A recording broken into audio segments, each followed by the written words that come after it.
ಆದರೆ ಅವ್ರು ಯಾರು ಕೊಳ್ಳೋದಿಕ್ಕೆ ಇಚ್ಛೆ ಪಡಲಿಲ್ಲ.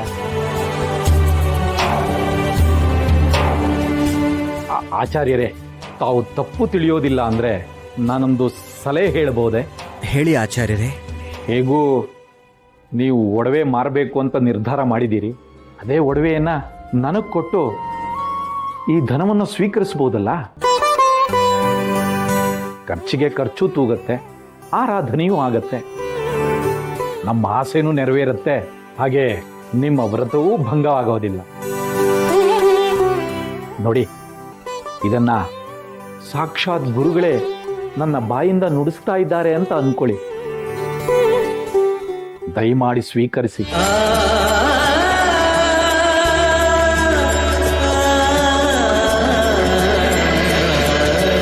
ಆಗಬಹುದು ಶ್ರೀನಿವಾಸ.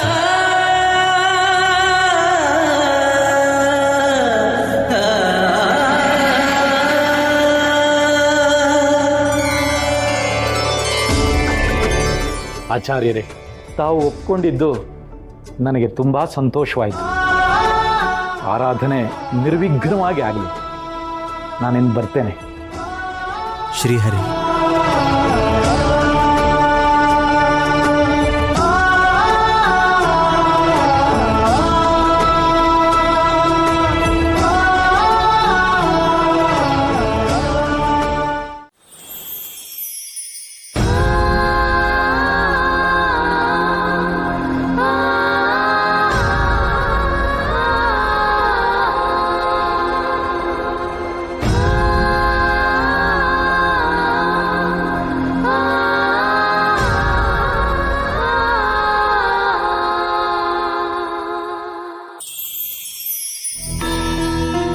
ಶ್ರೀಹರಿ,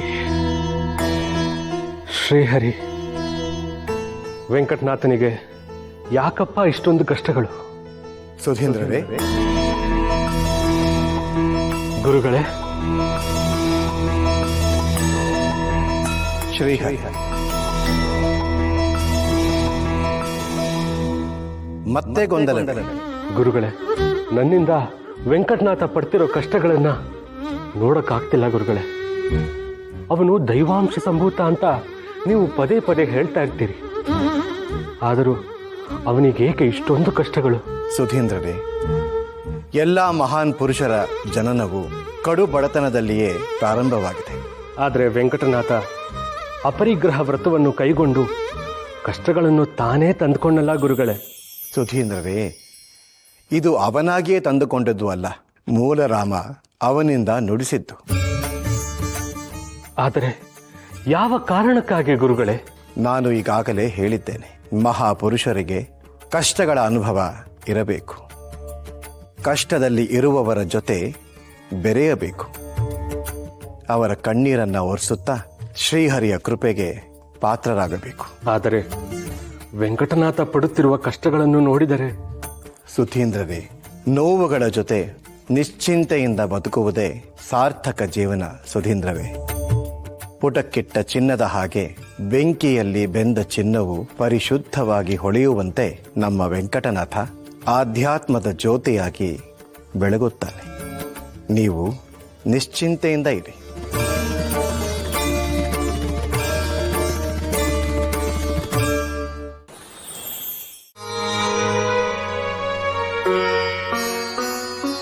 ಮಗ ಮಲ್ಕೊಂಡ ಸರಸ್ವತಿ?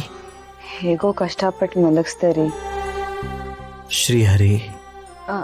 ರೀ, ಯುಗಾದಿ ಹಬ್ಬಕ್ಕೆ ಇನ್ನು 3 ದಿನ ಇರೋದು. ನಾನೇ ನಿಂಗೆ ಹೇಳೋಣ ಅಂತ ಇದ್ದೆ. ಹೇಗೂ ನೀನು ನಿನ್ನ ತಾಯಿ ಮನೆಗೆ ಹೋಗಿ ತುಂಬ ವರ್ಷಗಳೇ ಆಗೋಯ್ತು. ಅಮ್ಮನ ಜೊತೆ ಇರೋ ಆಸೆಯಿಂದ ಬಾಣಂತನಕ್ಕೂ ಹೋಗಲಿಲ್ಲ.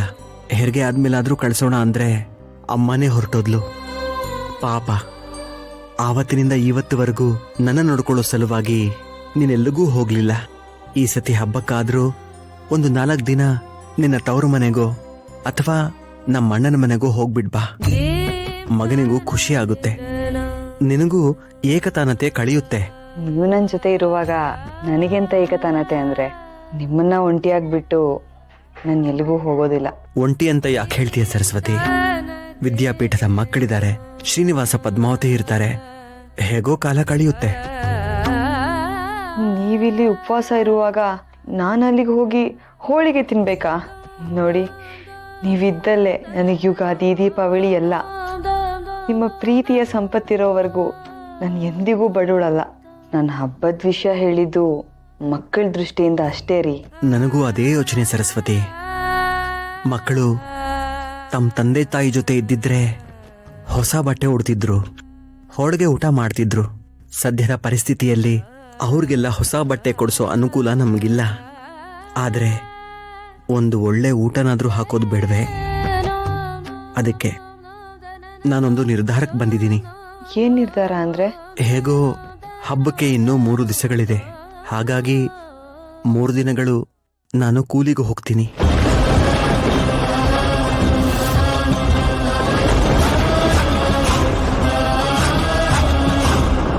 ಏನ್ ಹೇಳ್ತಾ ಇದ್ದೀರಾ ನೀವು? ನೀವು ಕೂಲಿಗೆ ಹೋಗೋದಾ? ಬೇಡಿ ಅಂದ್ರೆ ನೀವು ಪಂಡಿತರು, ರಾಜ ಮರ್ಯಾದೆ ಪಡೆದ ವಿದ್ವಾಂಸರು. ನೀವು ಕೂಲಿ ಕೆಲ್ಸಕ್ಕೆ ಹೋಗೋದು ಅಂದ್ರೆ ಅದು ನಿಮ್ ಪಾಂಡಿತ್ಯಕ್ಕೆ ಅವಮಾನ. ಹರಿಶ್ಚಂದ್ರ ಸ್ಮಶಾನಕ್ಕಾದ, ನಳ ಮಹಾರಾಜ ಭೀಮಸೇನರು ಅಡುಗೆ ಭಟ್ಟರಾದರು, ದ್ರೌಪದಿ ಸೇವೆ ಮಾಡಿದ್ಲು. ಅಂತಹ ಚಕ್ರವರ್ತಿಗಳೇ ಕೆಲಸ ಮಾಡಿರುವಾಗ ನಾನ್ ಕೆಲಸ ಮಾಡೋದ್ರಲ್ಲಿ ಅವಮಾನ ಏನಿದೆ ಸರಸ್ವತಿ? ದುಡಿಮೆಯೇ ದೇವರು. ದುಡಿಮೆ ಯಾವ್ದಾದ್ರೆ ಏನು ಸರಸ್ವತಿ? ಮಾಡೋ ಕೆಲಸದಲ್ಲಿ ಶ್ರದ್ಧೆ ಇರಬೇಕು ಅಷ್ಟೇ.